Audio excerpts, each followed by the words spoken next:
3, 2, 1. We're live. Greetings, everyone. It's Uncle Vigilante. It is, what is today? It's Friday the 7th, October 7th. 3, 2, 1. Oh, man. Greetings. I don't think we want to hear Greetings, that twice, everyone. do we? So, greetings, Uncle Vigilante. There we So go. good you had to say it twice. Yeah. You can say that again. You got 4 greetings out of me today, everyone. Hello, everyone in the chat.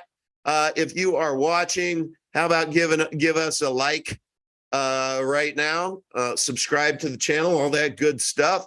We have a full house today. We have Yoga Dude here. Hello. He has some great things to share. We have that handsome man right there you're seeing, Izzy. In that sport coat with that epic cat in the background. Look at him sporting that epic t-shirt.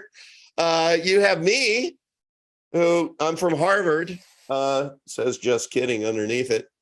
One of my favorite t-shirts. Haven't worn it for a while. And we have Max in the house, and we have Mike Momola. So you don't get much better than that, guys. I think it's pronounced Harvard. Yeah. You got to have a certain amount of panache and arrogance in that. Oh, okay, Harvard. No, I do get a lot of looks when people, because it looks like you're kind of a dick, Harvard. You're wearing your Harvard shirt, and then when they read the just kidding, people crack up, and that's what we're all about, keeping things light and lively. All right, so we do have an attorney in the house, Mike Momola, and we have Max. And so I want to share something. I'm going to share my screen, and let's just read the headline here. Former SEC attorney. It's much easier if you launch your network in a compliant way. I believe that was mistitled. And I'm going to go, I'm going to go back to Decrypt and ask them to change it, because it should be former SEC attorney. It's much easier if you launch your network in a compliant way like Epic Cash did. So when I read this article, and thank you, Max, for sending it, I'm just going to read through it, and then we can kind of riff and talk about it. But I think this is important for everyone to hear, because you should be feeling really, really good as you read through this about having acquired Epic Cash as an appreciating asset. One that is safe from that tap on the shoulder where the SEC says, yeah, you're a security. Okay, as blockchain companies continue to grapple with evolving regulations and an uncertain future, many must decide whether to wait for permission or just launch and potentially beg for forgiveness, if forgiveness is even on the table. It's much easier if you launch your network in a compliant way. Teresa Goody Gulen, let's call her Gulen, an attorney at Baker blah blah, and former SEC litigator, as she tells Decrypt. One way to do this, Gulen says, is by being fully functional and decentralized at launch, making the project less likely to be considered a security, a crucial test of compliance. Gulen explains that most problems start when a developer does not receive guidance or advice before launching their network, only to find later that regulators consider that they launched to be a regulated security. Max, I want to stop reading right now. Did you receive guidance or advice from an attorney before launching Epic Cash? We sure did. We talked to many, many attorneys. And why did you do that? Why did you, how did you have the foresight that you should invest as much time legally up front as you did with the tech? Well, first off, let me just say that we did exactly what she recommended. When we launched, the network was fully functional and decentralized. So in terms of like what we should expect going forward, because we have been careful to swim within the swim lanes very carefully and get it right up front. We are not going to have sticky issues later. So specifically, why I had that foresight is I came into crypto late 16 and cut my teeth in the early ICO boom of 17, 18. And so I was reading white papers, I was watching YouTube videos, I was listening to lawyers talk about utility tokens and security tokens and all these different theories. And I saw I bought over 50 ICOs in that year. Many of them were trades, just buy and sell short-term later, but a number of them were long-term holds. And I did okay on some. Some were complete wipeouts. Some made a lot of money. Learned a lot throughout the experience. What really resonated for me was a project specifically called Basis. As everyone knows, or everyone in our community knows, maybe new listeners don't, but I've been working on this vision of a crypto dollar called EUSD for a long time. The first version of that white paper was posted on December 2018 on Bitcoin Talk, if anyone wants to see it. And so at the time, the market for stablecoins was $2 billion. And there was a project called Basis or Basecoin that raised 133 million from I think 150 investors, something like that. It was just like a who's who of all the smartest money. Like if one of these guys puts a dollar behind you, you are golden. Like you can do no wrong. I mean, they had my former Stanford economics professor on the board as an advisor. I mean, these guys had absolutely everything. And they raised 133 million in May, and then in August they shut down and gave the money back to investors, which I found very interesting, and I respected them for not doing the shitcoin scammer thing of milking it for years and pretending like a lot of people do. So they took the high road, good for them. But I said, wait a minute, like this fundamental miscalculation about the operating environment in terms of regulation that killed this project. They got 999 things A+ perfection out of 1,000. But that one little thing turned out to be the big thing, the fatal thing. In this article, it says it's much easier. This is her quoting, or we're quoting her. It's much easier to launch the network right the first time, Gulen said, adding that launching as a non-security is much easier than trying to claim a token that is deemed a security is suddenly not. It's very difficult to go back and remediate that, she says. I think it's difficult because I think the enforcement is so aggressive right now, Gulen says. There isn't more guidance coming out, even though there are a lot of calls for guidance. Saying that there is no guidance or lack of regulatory framework is common across the blockchain industry, a refrain that many regulators and some inside the industry see as an excuse not to follow the rules already in place. It's interesting. Hold on. Let me just speak to that real quick, because that's exactly right. It is very inconvenient to acknowledge the reality, but the SEC was very clear after the DAO hack. They put out a memo. They don't put out things very often, but when they do, you need to pay attention. Yeah. And so after the DAO hack and the way Ethereum handled that, it became very clear, at least to me, that that was going to be a super important issue for the future. And so as part of our research process back before the launch of Epic, many listening might be familiar with a project called Ravencoin.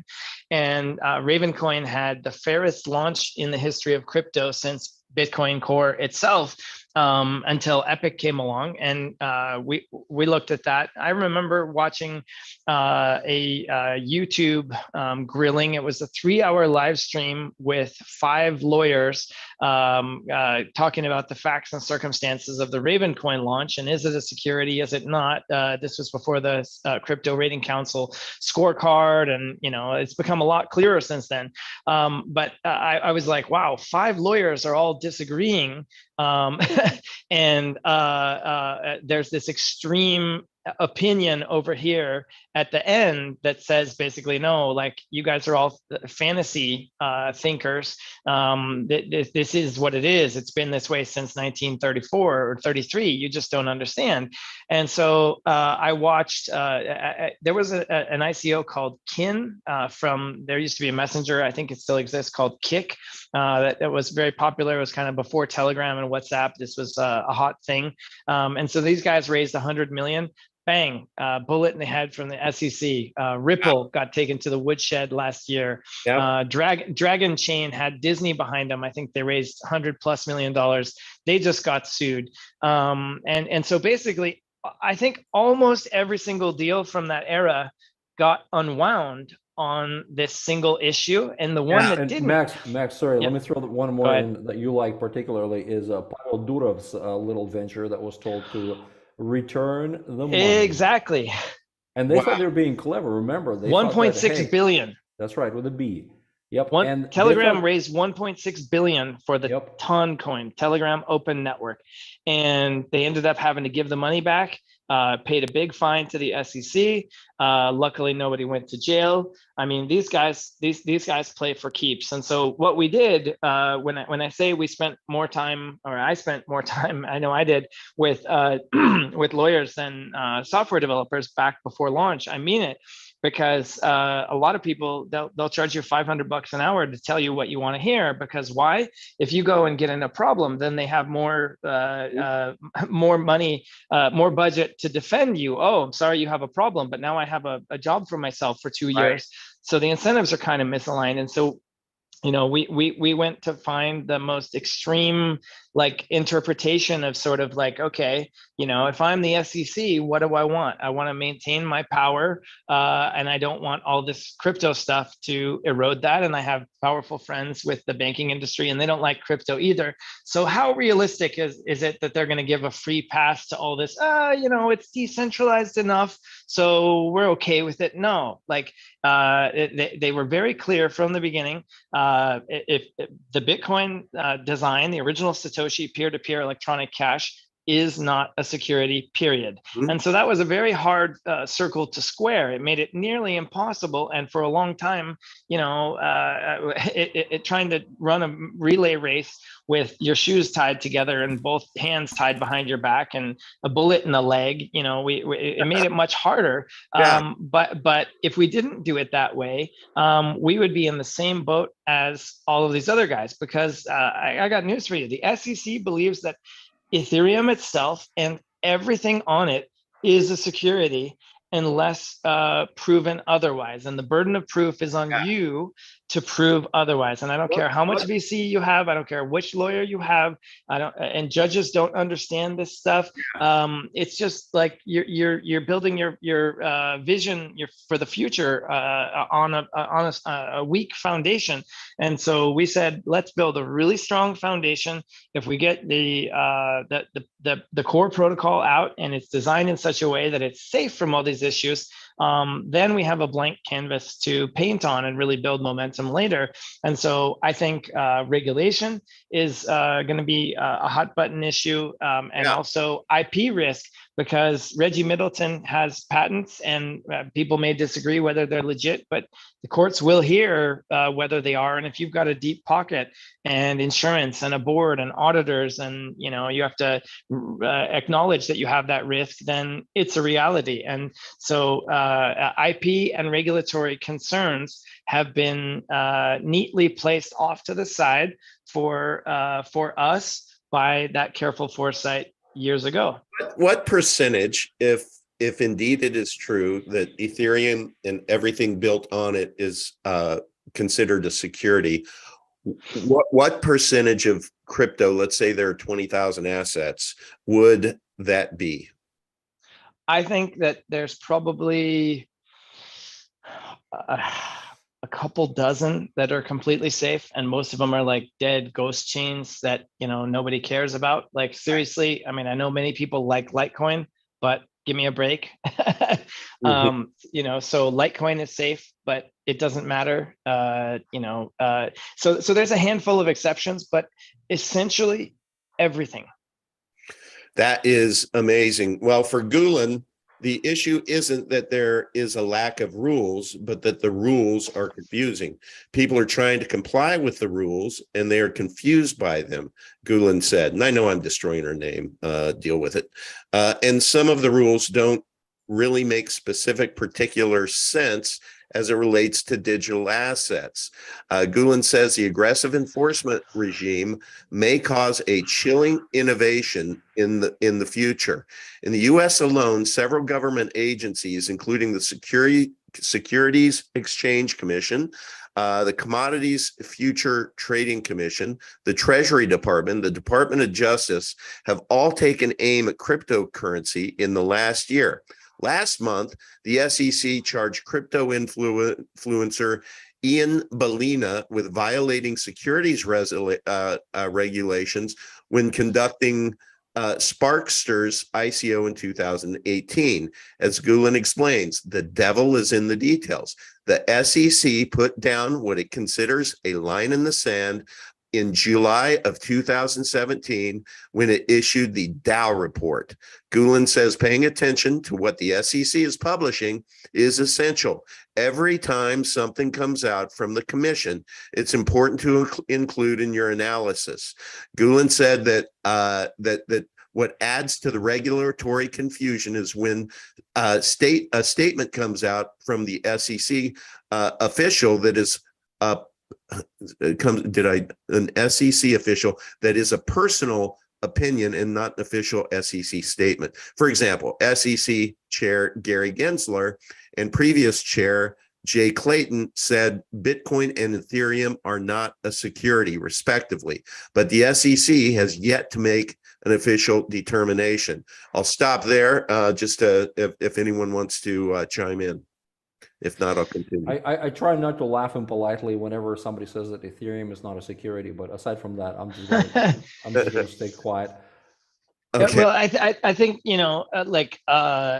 and perhaps Mike, I know you got to go. As an attorney, you can opine on this. For me, it comes down to, is there scope for the other side to argue against you or not? And so these issues are confusing. The rules were written before blockchain existed, and the people in charge of interpreting those laws don't agree.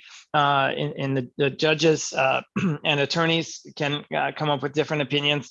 There's a lot of delicate nuance to have to interpret in the design of these other networks, like one prong of Howey, management and control. Okay, well, is Vitalik the manager? Does he have control? Is it partial control, full control? Right. Like, is it a DAO? Is it a company, a foundation? Like, there's all of those tricky, delicate things. Or you just have a clean sheet of paper where it's completely clear and there is no risk. And so our vision has been clear since the beginning. We're optimized for crypto as it goes from 10 trillion to 100 trillion. We're not even at 100 trillion yet. We are at 10. We have a long way to go to get there. But as the world decides to get into blockchain, it's not the beginning of the end, it's the end of the beginning. Are you going to build on a stack that has risks?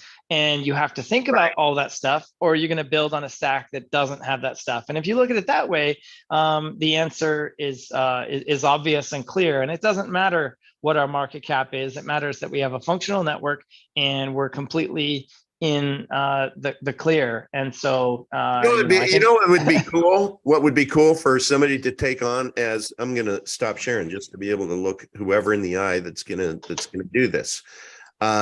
It would be really cool for someone to take on as an initiative, a project, how CoinMarketCap ranks everything by market cap. It'd be interesting for somebody to go out there and rank all the coins that are in CoinMarketCap by security or not security. And those who are not a security would be at the top. And you say that there could be maybe a couple dozen max, but then we could analyze which one of those are DOA because there's just no development going on. It'd be really, really interesting to see that top 10 list. Sounds to me like we would make it. What do you think? Yeah, and I think we did that briefly before. Essentially, anything with proof of stake is. Well, let's do this. Let's do this because she talks about that. Gulen says that. First of all, I'm sorry. You asked Mike Mumola a question. Did Mike want to chat or? Sure.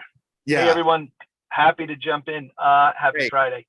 You know, a lot of this article, what we're reading, it reminds me, for those of us who are old enough to remember the late great comedian Pat Cooper, one of my favorite lines he used to say was, "You can't be born a dog and die a cat."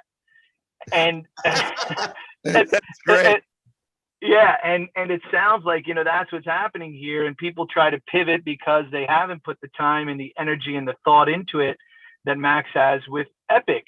And I remember when I came in early on having some questions as I began to dig through the volumes of paperwork and information that I was provided with, looking at it and just really, really being impressed with what he had done, the amount of work and the attention to detail. And then as we began to move forward, I think you might have even been present for one of the calls with some prior SEC attorneys and different attorneys who I knew in the space. January. To say, hey, what do you think? Am I missing something when I review this? And they all come in guns blazing, and then it's like sit back and enjoy the popcorn as Max slowly begins to educate them on the amount of time and energy and detail that's gone into this. And in each one of those instances, I remember seeing the looks on their faces, or if we weren't on a Zoom, hearing the tone in their voice, with them being completely, at least either they articulated it or did not, but had the opinion that, wow, this really, let me get back to you on that. Nothing seems to appear on its face. And, you know, Max just systematically going through all of the points of the Howey test and everything else they had thought about. I remember each of them, you know, I'd have those follow-up conversations with them afterwards, and they were really as impressed or more so than I was when I started going through it. So congrats and hats off to the team. That's amazing. Yeah. Great foresight. Let's thank you, Mike. All right, so Gulen said that one thing that's helpful in cases like Bitcoin and Ethereum is that someone with the stature of the SEC chair saying something makes it difficult to argue, considering the amount of analysis that they would presumably have conducted before making the statement. But as Gulen pointed out, the Ethereum merge could change this. Before Ethereum completed its much anticipated merge on September 15th, 2022, the number one blockchain for apps and NFTs utilized a proof of work consensus algo like Bitcoin. Ethereum now uses a proof of stake consensus algorithm, which may solve its bad for the environment reputation, but could also put it back in the SEC's crosshairs. I think Gary Gensler is probably going to take this as an opportunity to try to distinguish the prior analysis of Ethereum from the current analysis. Any comments on that, Max? Yeah, so what she's talking about is the fact that Bill Hinman, at one point many years ago, said Ethereum is decentralized enough that even though it was clearly a security when it began, remember 70% pre-mine and people in control that can change the rules and do whatever they want and are set up to profit from it in various ways through the Ethereum Foundation. Oh, and have an ICO, which is an illegal, unregistered securities offering. Let's not forget that. Yeah. So they said this deal was clearly illegal, but we're going to give it a pass because it's decentralized enough. Well, guess what? Now it's more centralized. 45.2% of Ethereum validator nodes are in the United States. And as per the Bellina case, their argument is that because the largest share of the validation occurs in the United States, that gives us jurisdiction. And this thing began a security. It briefly was decentralized enough to not be security, but now it is again. And here she's saying, well, the off the cuff, opinion personally of a guy that doesn't even work here anymore, throw that out the window. We made it very clear as per the Dow memo, this is how we see things. And these rules have been clear since 1933. So we're sorry if you don't understand them, but it's our job to enforce the laws and protect investors. And that's that. So we're going to do it. So I think in 2025, those who haven't died yet or pivoted in some way, if that's even possible, which in some cases it is. But this is a life or death issue, and you can ignore reality as long as you want, but you can't ignore the consequences of ignoring reality. And the consequences here are that men with guns are going to come take everything you own and put you in a cage. You can't be born a dog and die a cat. That is just that is beautiful, Mike. Okay, so that's enough of that. I think we beat that up. Yoga, I know that you wanted to talk about a couple of things, Coinbase and the Epic immune system, and then also touch upon, if you were going to present Epic to a BTC Maxi, how would you do it if you had somebody reasonable and rational on the other side? So I'll leave it up to you on which one you'd like to tackle first. Well, we're talking about, thank you, Uncle. We're talking about how all of these government folks and all of these control system folks, they clearly want to protect us from ourselves for the greater good, right? So we should definitely take their free advice for what it's worth. Just like we're being told that we should put all of our wealth in the banks and then conduct our business, move our money through the banks, despite the fact that all the banks have been convicted of crimes, well, yet they're regulated, so that's okay, so keep doing it. So to me, and maybe I sound just a tiny bit cynical, but I was just flipping through the interwebs and the series of pipes. And I saw this recommendation for people getting into crypto about Coinbase. Apparently, Coinbase is the #1 crypto exchange in the U.S. It's with $21 billion in assets, right around $8 billion in annual revenue. And last year, they actually managed to land almost $4 billion in profit. Although this year, in second quarter, they managed to lose $1 billion somehow. But anyway. It's an interesting company, and they are being told, we're being told, the newbies and the veterans, everybody, that this is the #1. Money.com and a bunch of other places, they say that this is the best exchange to use, right? Just like we're being told that, some people were told that, Lehman Brothers were pretty damn solid. Yeah. We're being told that Coinbase, this is it. That's where you put all your crypto, and that's how you do your business. And of course, there's those crazy rebels among us who say like, hey, not your keys, not your crypto, and all that other stuff. But Coinbase, because, well, let's say that we're all idiots in the eyes of the big brother, and we can't be trusted with simple things. So Coinbase actually, as their selling point, they manage your keys for you. Manage is an interesting word, where that they, instead of saying they control the crap out of it, they manage it for you. Which is, well, I think it's freaking noble of them. So they own your keys and your wallet. Yes. We can rephrase it, but that's the reality. The other thing that I found interesting is that in earlier this year, they mentioned that because they own your wallet. Now, keep in mind, somehow this is still considered your wallet, right? But they clarified that just because you own your wallet, they still consider it a property of a bankruptcy estate.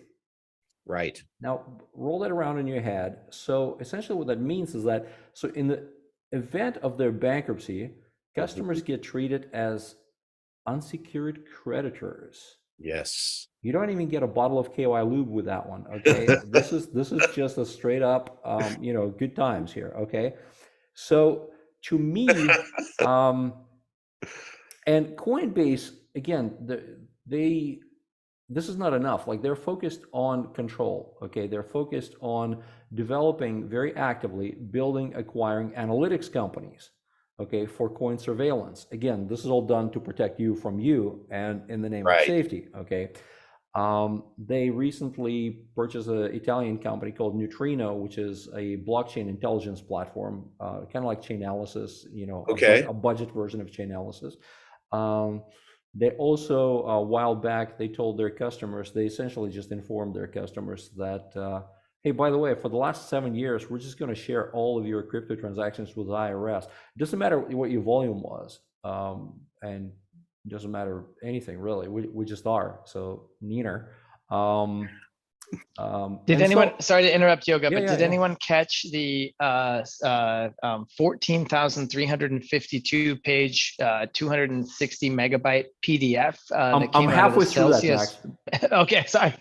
Go ahead. Yeah. No, keep going. No, I'm saying I'm Oh, halfway yeah. through that document. Yeah, okay. So anyone who did anything on Celsius had their personal data leaked to the world in a 14,000 page PDF as part of the Celsius bankruptcy. That was yesterday. Yeah, good Wow. times, man. I mean, this is the thing, you know. So when people say like Epic is traded on Vitex, which is a, you know, it's a DEX, it's a non-KYC DEX, and you actually own your keys and so on. But somehow everybody's encouraged to, you know, go with the big guys because that's somehow safer. So the other thing is that these guys, they keep continuing to enhance their reach through use of these analytic firms, Yep. and they keep censoring things. Of course, why wouldn't they if they can? So recently, Coinbase blocked 25,000 Russian wallets just because they're Russian. So their Yep. originators are Russian. They didn't commit a crime. They're just people, you know. But why not? Okay, governments have a disagreement. People get screwed. And Yep. Since everybody's a huge fan of BlackRock, I just also want to let you know that they actually penned a partnership with BlackRock. So that's Coinbase in a nutshell for you. Yeah. Okay, so now this is why everybody should keep their crypto with Coinbase. That was my public service announcement. Okay. Well, and two, if you're a newbie, you were talking about KY earlier, but the KYC that you have to go through, I do think the KY is an important part of that because Absolutely. literally, I mean, the requirements now to even get an account set up, I don't even think they have Coinbase Pro anymore, right? Didn't they? I think something. I will shamefully admit at this point that I never actually touched Coinbase. So take my opinion for what it's worth. Yeah, well, you know what? Coinbase, I think, was great for a lot of us newbies just to be able to get into the game and get on the crypto, but the KYC was nowhere near what it is now.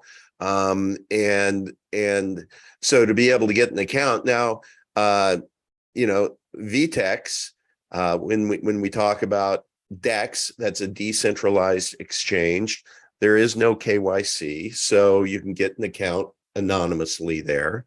And I remember the days when the chat was within Telegram was nothing except how Epic would benefit if we got on a big exchange. And so Bitmart became our initiative. And then we know what happened after that. It was just an actual cluster, you know what. And we requested that they delist us. They did not delist us. But there are so many, you know, to be able to get on these big exchanges, it's really freaking expensive, first of all. Just to get the listing fees and then the market maker fees and all of that.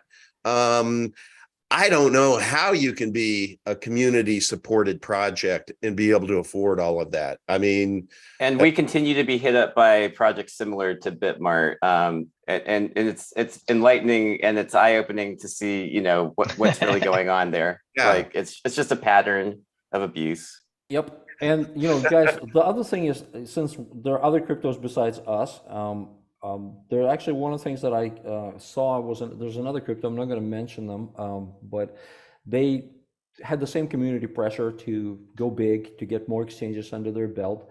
And they did. They actually got listed with a really big exchange, and they ponied up, kind of like we did, for Yeah. market maker services that were mandatory.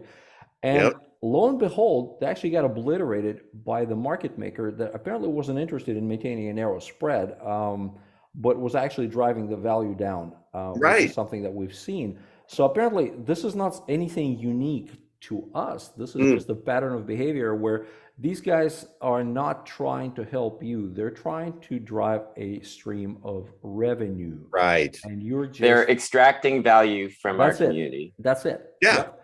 And so again, I know folks want to see more, exchanges, and some people think that big exchanges are really terrific. But to me, this is a big wake up call. I think anybody in crypto should really, think things through, because crypto is one of those few areas where we're oppressible less than, let's say, with fiat. And by running to places like Coinbase, you just, like, spank me daddy. You're just asking for Now essentially you did being say something controlled. earlier that I want to just clarify. You Spank me said daddy? yeah, you said that with within VTEX Yes. that you have your own keys. Now I know you do, but those are tokens. So you're not really holding your Epic on VTEX. Can we unpack that just to make sure everybody's very clear? Max, you want to bust out on this one? Yeah. So that is true today, and you go to war with the army you have, and if you wait for perfect decentralization, then you end up doing nothing, and the world moves on. So we made a conscious decision to accept that level of risk. VGate, which is a part of the Veet Labs world, is by all inspection that we've been able to do, a solid partner, and we have no reason to doubt that they will continue to safeguard customer assets, but it is a concern. So Veet Bridge has been in development for years and is moving along. We continue to monitor that. We're also working on EXBR. I can't share any specifics just yet, but a lot of work has been going in there to create a decentralized bridging solution that ends up wrapping Epic into the E1 tokens.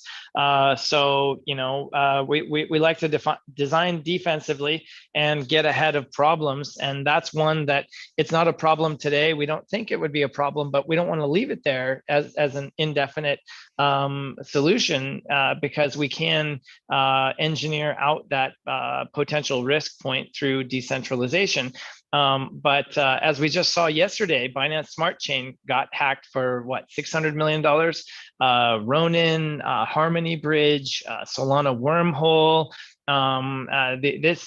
This sounds simple, but it's actually a very, very crucial part, and it's very nuanced. And this is leading edge tech. Nobody has managed to crack this code before, despite lots of brain power and capital going into it. It will be figured out.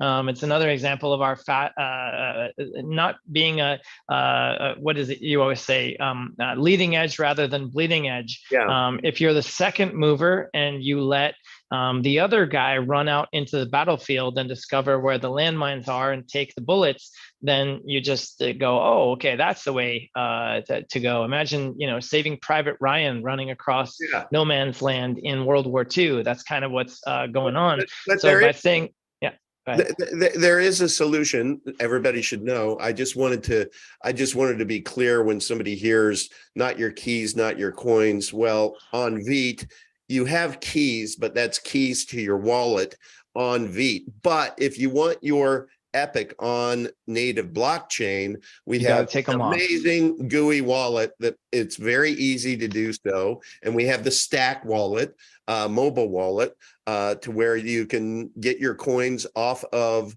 Veet into your GUI wallet, and then you can restore your GUI wallet into your Stack wallet with your seed words, and boom, simple as that. Now you have your mobile, you can view your Epic on the native change through your mobile device and on your computer. It's beautiful. So and sorry to interrupt, but one bit of good news I can share. Thanks again, Sky King, for leadership in the labs and pulling this stuff together. Pool Boy also came in as a hero here, but the core functionality to add or to make it such that the GUI and Stack Wallet and Veet can all talk to each other has been done in the CLI or command line interface wallet. The GUI is just an overlay on top of the CLI. The vGate service is also using that. The research that we did, we talked about that recently when we went through the labs report. They had a wallet with 35,000 deposits and 950 withdrawals, and it was taking 30 seconds to generate a transaction because nobody had ever done that kind of volume before. So we've made two major strides to be able to knit these currently disconnected pieces that require jumping through hoops and multiple steps and going to the help desk. All of that work to make that seamless and easy is coming together, but behind the scenes. And that's go even ahead. though we started, originally we worked from Grin. At this point, because we have much more use cases, and we're fixing and improving things that they never dreamed of. Right. And that's pretty cool to see that, that level of maturity and that, that level of original progress, not derivative progress, but original progress. So I think that's a kind of a big deal. And Uncle, like the process that you described, getting your money from Veet to the to your desktop, to your desktop, and then to your stack. We are definitely working on making the process easier, which is one of the things. And again, my point about Coinbase wasn't, I wasn't saying like Veet is the greatest thing since sliced bread, but we do constantly talk about not your keys, not your Epic, or not your keys, not your crypto. And we do talk about challenges that we face with Veet, and we do talk about many times on the show and other places that look, best place to keep your Epic is on layer 1 blockchain, on the original blockchain. Okay. And for exchanges, this is where you want to keep your your play Epic, if you will, the stuff that you're buying or the stuff that you're trading, the stuff that you're selling, and no more than that. Okay. But the thing that got my ire with Coinbase is that it was pitched as the end all to all problems of crypto is the thing. And despite the fact how flawed it is, yes, it's easy to use, but it's a very luxurious trap. Oh, 100%. It's just and they train everybody to it's cool to keep your coins on there. But it is the easy first step for people to get into crypto, and it'll take people a while to catch on. Mother Trucker had a question in the chat that she said, I have a question. What credentials do any of the SEC members have to be able to scrutinize any blockchain questions? They don't. But they don't need to. When you have the power, you can do whatever you want. So, there was a report it's like the Federal yesterday. Reserve. There was a report yesterday from some government, something or other, and it's like shocking news. Government believes crypto needs more regulation. It's like when I go to a barber, sir, do you think I need a haircut? You go to a surgeon, do you think surgery will fix my problem? When all you have is a hammer, everything looks like a nail. No, let's reduce my budget. I don't need so much wealth, status, power, importance. Let's just chop it down, No, people want to build their empires, and there's thousands of people that have built up their careers that look at the world a certain way. So people act out of self-interest, and these institutions are not monolithic. They're comprised of individuals. And we may think that they're pawns for the banking industry by going and crushing out promising blockchain startups, but in their heart of hearts, they believe that they're protecting investors and doing God's work, and steeped in tradition. If you had 30, 40 years at one of these institutions, and some sketchy nerds come up, magic internet money that's good for terrorists and all kinds of unsavory people. Yeah, let's give up our cushy world to let that flourish and undercut us. So Not going to happen. Right, but then you look back at the reality that all the evil in the world is actually done with fiat, and you look at things like BIS, and like crypto is amateur hour compared to the big professional guys, right? That's right. Hey, well, and it's not just the SEC. The OFAC is getting their nasty Office of Foreign Asset Control headed into the game too, and they're fighting with the SEC. They're fighting for dominance over regulation. Turf war. It's a and the CFTC. If you've ever seen, yes, absolutely. If you've ever seen this movie called Gangs of New York, there's a fantastic scene where two fire engines pull up to the burning house, and they proceed to have a brawl over who has turf control of whose house this is to put out the fire. Meanwhile, the house completely burns down, and these men are just bludgeoning each other to death. You got the Justice Department, you got OFAC, you got FinCEN, you got the SEC, CFTC. Like a lot of the intelligence agencies also have financial crimes departments. I'm looking at a 124-page PDF that I just printed out from something called the Financial Stability Oversight Council. And guess what? They have a fancy logo and an address. And this thing looks like a document of people that are there to stay, that'll be having a lot more to say about how much oversight our industry needs over the next 5 years. Report on digital asset financial stability risks and regulation 2022. And every page is talking about ways that they intend to regulate more rather than less. And all of that stuff is going to be applied to those 20,000 other assets out there and not to ours. Why? Because we designed it in a way that's that's safe from the beginning. And so far we've been punished for that approach. Why? Because we can't invest in influencer shills and pump and dump and marketing and market making and $5 million listing fees. And, if it's not on Binance, it must be a shit coin, and people don't get past that first look. But as all that other BS washes away, we are going to be strong. And frankly, that's why this show exists. We bring it to you every Friday, and we're going to reinforce why Epic Cash. There's a good comment, crypto-edu, edu. This community has less engagement, even if it's a super legit project. I think people should wake up now as to what projects they should be supporting. They should buy Epic instead of scammy tokens. So, that's why I'm like, I asked the question, after the SEC is through, of these 20,000 crypto assets out there, how many are going to be left standing just by using the measuring stick of not being tapped on the shoulder by the SEC calling you a security in it. And it feels pretty good to me to know that I'm on Team Epic, and using this ex-attorney for the SEC, her words. Well, here's the thing. It's not about whether you get the tap, because the SEC doesn't need to kill everybody. They just need to make an example out of some of us. So the folks behind Telegram, with the smartest lawyers money could buy, and hundreds of millions of users, raised 1.6 billion, and were forced to give it back and shut down the project. Facebook with their Libra project, 50 billion in cash, they couldn't make it work.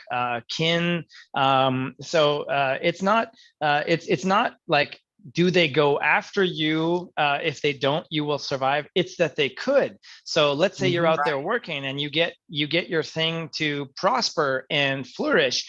and you make it through that marketplace test of providing value to users and creating a value, well, then that sword of Damocles hangs over your head constantly, because the statute of limitations never runs out. They can come after you 10 years from now.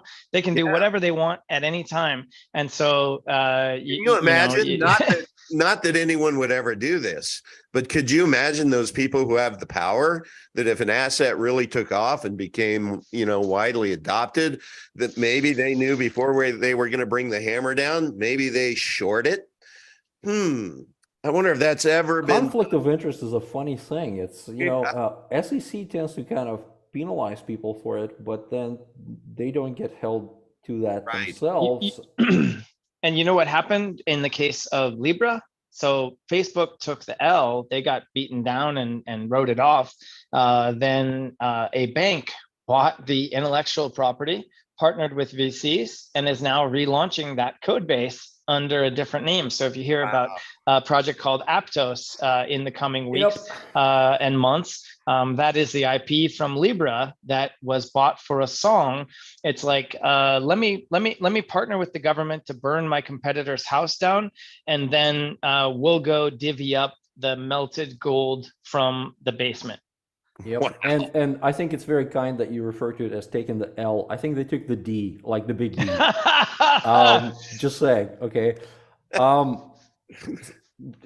Not to get graphic or anything, but seriously though, not to go John Holmes on you or anything. Nobody's that old, Todd. My emotional maturity peaked in high school, so I'm right there with you.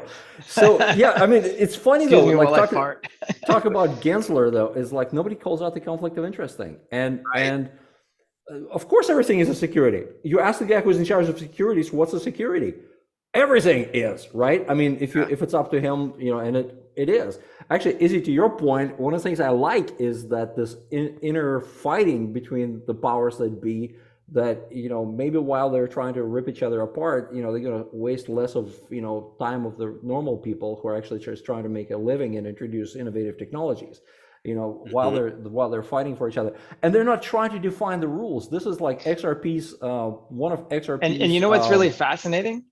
Sorry to interrupt, Yoga, but what I find most fascinating, I'm not at liberty to comment, but I may be talking to a government agency here soon where they have cash logistics problems from an industry that is unable to be banked through the regular system. Not an illegal industry, but it's one of those state and federal things. People can imagine what I'm talking about. But imagine being brought in as a partner to use blockchain technology to help solve government agencies' problems in collecting their revenue from taxpayers. And so I think the SEC is an ally of ours. Our interests certainly align long term. Chairman Guillen, or whatever her title was, we agree with you. We designed it right the first way. Imagine if people from these agencies point to us and say, hey, you know what? If you don't want us to come and kill you, just do what these guys did. Let's have a blog post. Let's tweet about it. Let's have an interview series. I think, of course, like some people say, government doesn't want you to have privacy. Well, no, that's not technically true. We still have a Fourth Amendment. We still have rights, all this stuff. And that may be how it appears to work, but unless the rules of the game change, this is, how it's supposed to be. And taking that at face value, we protect investors. We comply with all the laws. We set a standard of how to do it right. And so all of these forces that are acting against others could actually end up being our greatest partners and boosters. This tech really is for everyone, and I think that is something that really hasn't even really registered. We're always ahead on these things, but in time that will. There is no internal conflict in our model. There's no cognitive dissonance required to be a laser-eyed bully BTC maxi and go, yeah, fuck the man, and at the same time you're in bed with the banking industry and they can kill you at any time. Yeah, because look at where all these regulators are. Like, look at their career path. It's all out of banks. Like, where are the Yep. crypto regulators that have a career path that came out of crypto? Like, that needs to happen. And it will. And it will. You know how I Give it know? time. Because we're investing in relationships to help create those. Guys like Bruce Fenton in New Hampshire that tried to become a senator. Kraken has been building its own team of lawyers out in Yep. Wyoming.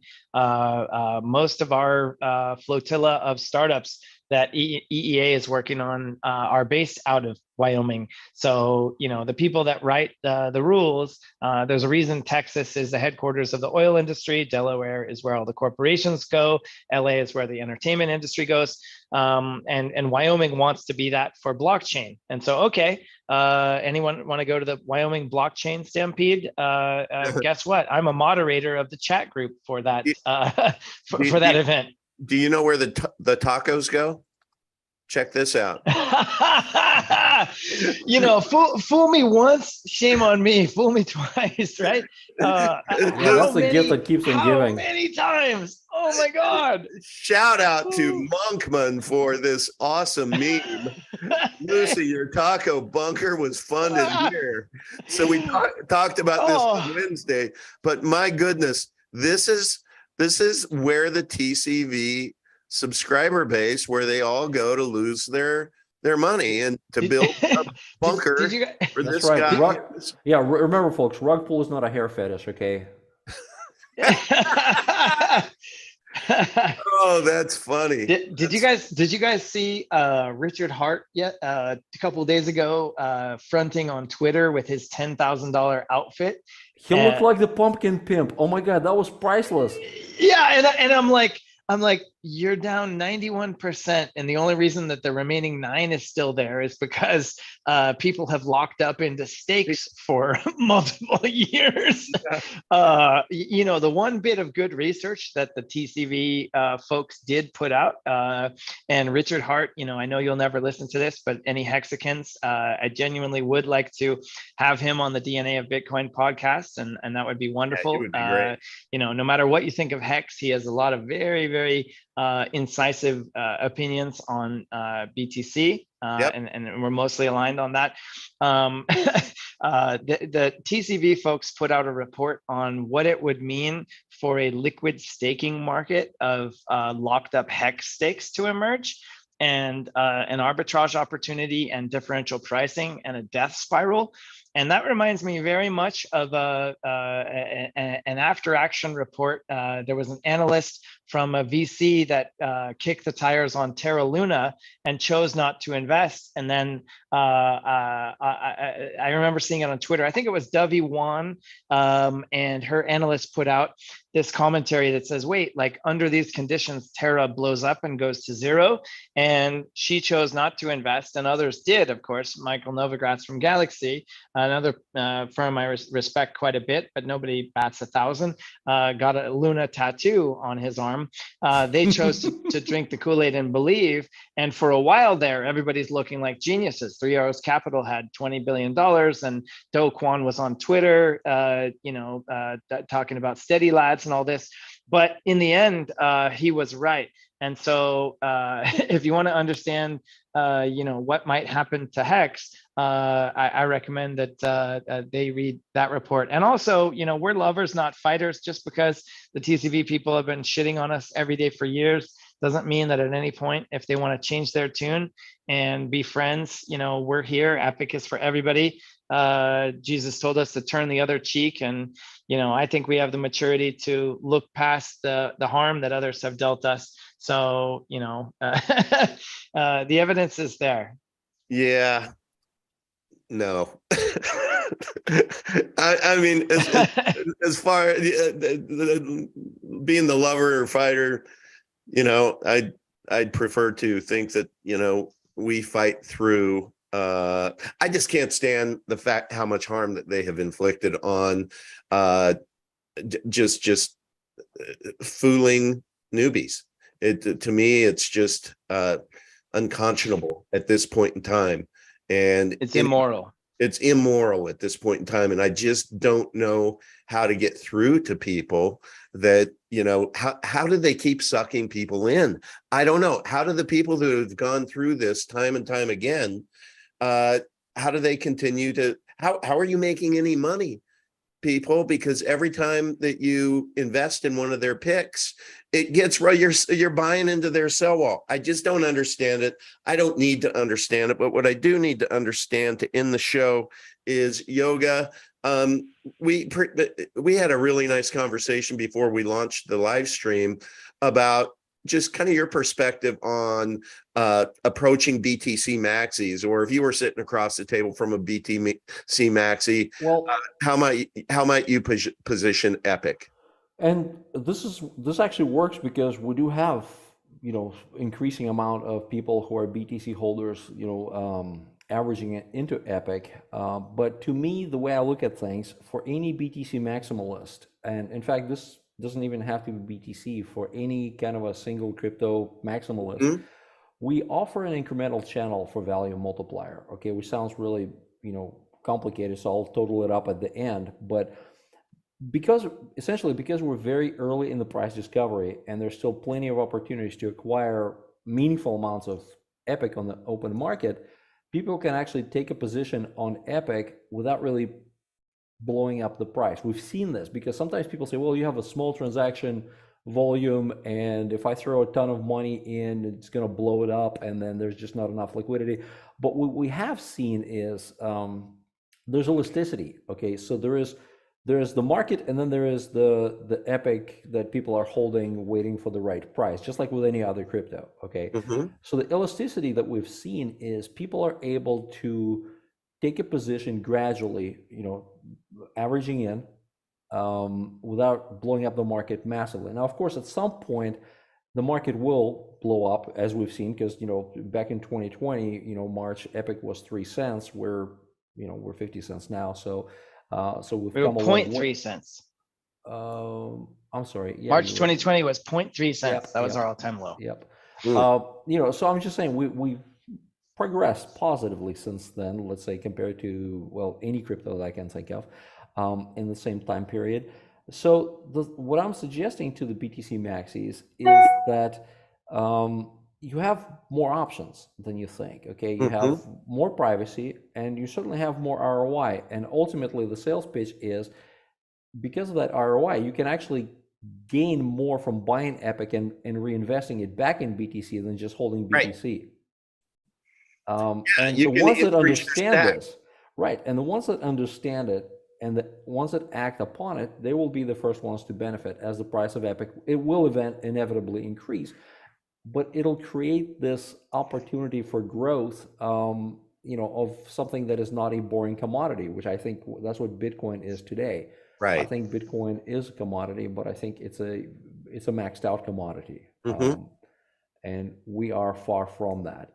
So to me, understanding that and not being attached to any kind of ideology, I think ideologies are really dangerous when you attach them to your wallet. And just look at it purely from a practical perspective. Can you do the math for me? Because I know you're the math guy. But let's just, based upon $1,000 of BTC, if somebody took, let's say, 10% of that, and they invested in Epic Cash, and we 10x'd. And during that 10x time, BTC went up like let's say it 2x's. What does that 10x do for their bag? Because that's kind of what you're talking about, right? It's like, if you just invest a little, and we for our market cap, 10xing is like nothing. It's not very hard. Well, so you put me on the spot to do math, and I refuse to do that. But since Enrique has done a wonderful job doing that, I recommend just strolling through some of his tweets, where he actually did exactly that kind of exercise for different periods of time. What I'm going to tell you, I'm going to bottom line it though, instead of throwing figures at you. Okay. What I'm going to tell you is, you're going to feel stupid for not doing it. Right. And I think another TLDR, bottom line, fundamental truth, cut to the chase. Give me the end of the story here.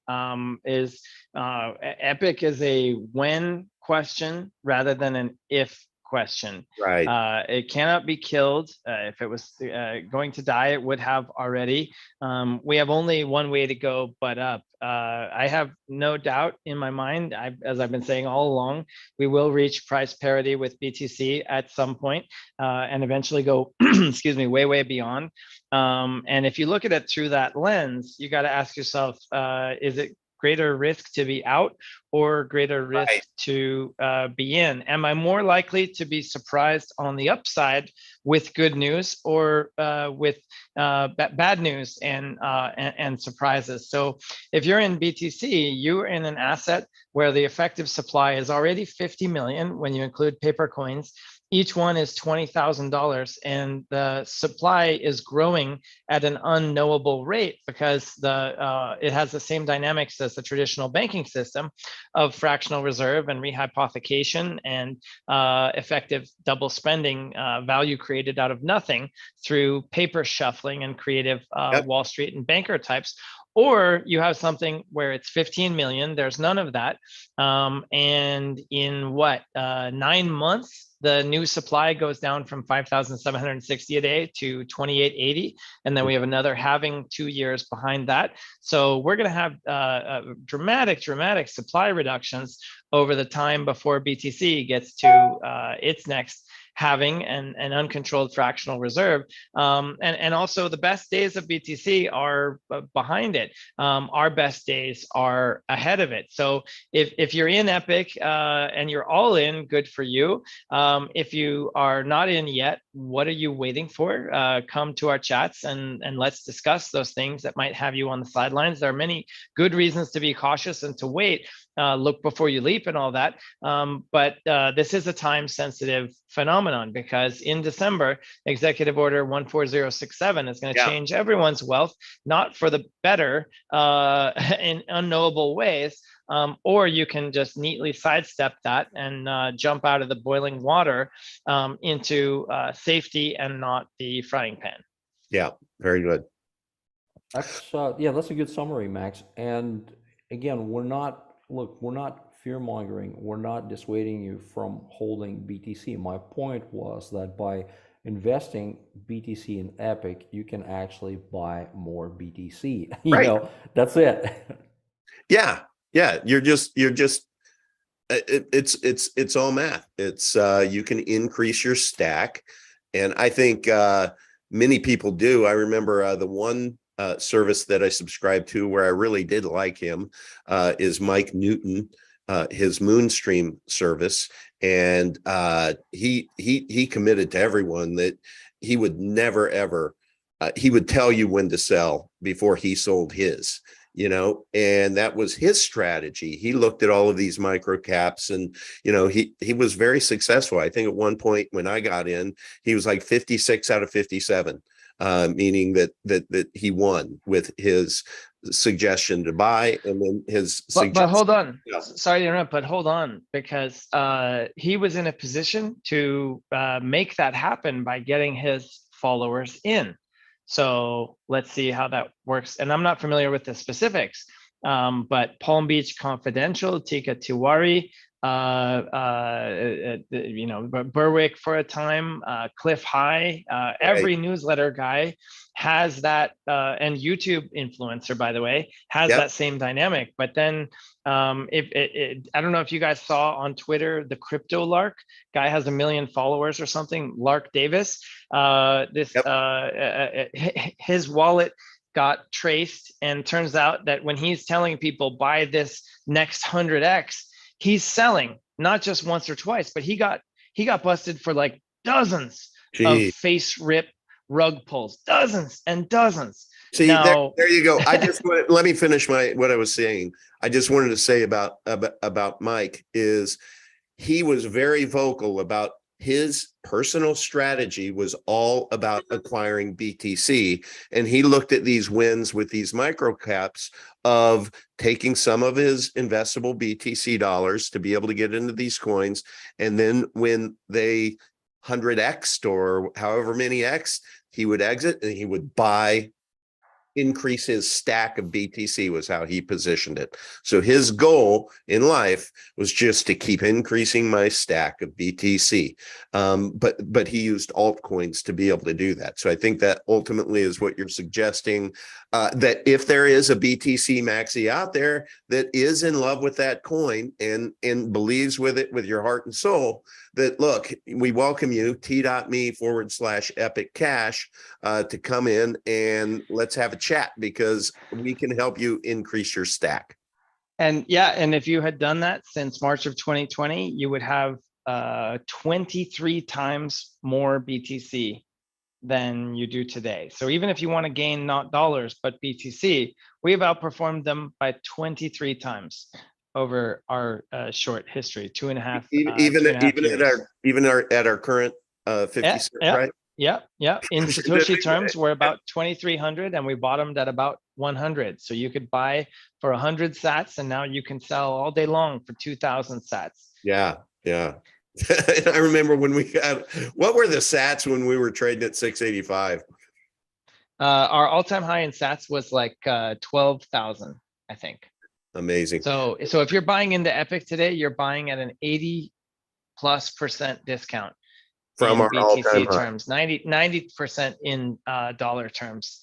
Yeah. And in that time, since we've gone down, we've released the GUI wallet 4.0. We've translated our E3 white paper into 54 languages. We've translated hundreds of documents into 62 languages on epicentral.io. 950 people pulled off their coins off Vite and into cold wallets. Our contributor count has gone through the roof. We have thousands of nodes all over the world in 121 countries. It is now possible to transact Epic on mobile through Stack Wallet, and the Freeman Express wallet is not far behind. Yep. We solve quantum resistance in the labs. If anybody has any strong feedback, we could get the dilithium crystals algorithm out on mainnet. That would be a first for the industry. It would require a hard fork, but that might get some new eyeballs on us. So if we want to upgrade to E4 and push dilithium crystals out for quantum resistance, we need to figure out what percentage it would get and where that comes from and all that stuff. We have the capability to do it. So we've never been building as much as we have. There's never been more success is happening behind the scenes, and we don't sizzle a lot, but man, we create a lot of steak, and that's so unlike everything out there. That's all this sizzle, fizzle, toil and trouble, bubble, sound and fury signifying nothing. I mean, most blocks on most chains are completely empty. Most world-changing cross-chain DeFi, NFT, swap marketplaces are completely ghost towns. Wow. But they say never give up the con. And so as long as you continue to appear that you're doing something, then people will continue to hang on. But that can't go on forever. Solana. Yeah, so Solana's been down 11 times, and the engineers have to go in and restart it constantly. That's the number 3 coin. Like I would encourage people to look at coin market cap from 2011, 2013, 2015, 2017, 2019, 2021, and look at the top 10. You have BTC, you have ETH. Lately, you have a stable coin in there, Tether, Circle, whatnot. But everything changes. Nothing lasts. And so that's why I always look at the charts in BTC terms and pull up the orange one on CoinGecko and track it from the high watermark. Because if you look at it through that lens, we are one of a handful of assets. I mean, I can only think of a couple off the top of my head. So probably, less than a dozen or a couple dozen have ever sustainably over time grown in value versus the Gresham's law hardest money asset in the field, which is number 1, BTC. Liquidity begets liquidity. And another concern that people have, a valid one about getting into Epic too much, is, well, what if I can't sell it? It's not liquid enough. If I need to sell $1 million at once, I can't, or it would crush the market. But as that grows, it becomes self-reinforcing. Love it. Okay, we are at like running 15 minutes over. So we had a lot to say today, everyone. Right. So thank you for this fantastic lineup. I wish you all a happy weekend, and everyone in the chat, thank you guys. And can't wait for another discussion Wednesday, Max, with you and Todd. And then we hope you guys come back next week. And there's just so much stuff going on. Stay tuned, particularly to this Friday show. We're gonna have more and more to share, but it's really just great to be part of Epic Cash. So, and I know if you're watching this, you believe that too, because who's gonna watch a show like this for an hour and 15 minutes and stay all the way to the end and hear it, unless you're likely an Epic Cash community member already? So, all right, gonna love you and leave you. See you guys. Have a great week.